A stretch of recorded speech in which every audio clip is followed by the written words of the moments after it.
What's up friends, Andrew here. In this video, I'm going to show you how to permanently delete a video from Canva.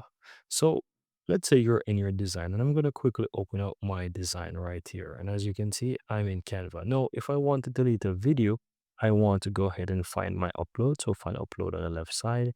And then I want to go ahead and go to the video tab.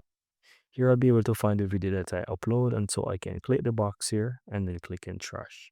It's going to move it to trash, then click move to trash again. And so that video is now moved to my trash. Now to permanently delete this, expand the sidebar in the upper left. Here I'll find trash, I click on trash. And so I'll be also able to find the video within this section. So be sure to ensure that you're looking for the video tab on the upper part of your screen. And so you will be able to find those videos here. Now you want to go ahead and select the video here. As you can see, the little checkbox in the upper left. And here you have the option to delete. You click in that and then you click move from trash. And so it's going to delete the video from the trash. And that means that it's permanently deleted. And that's it.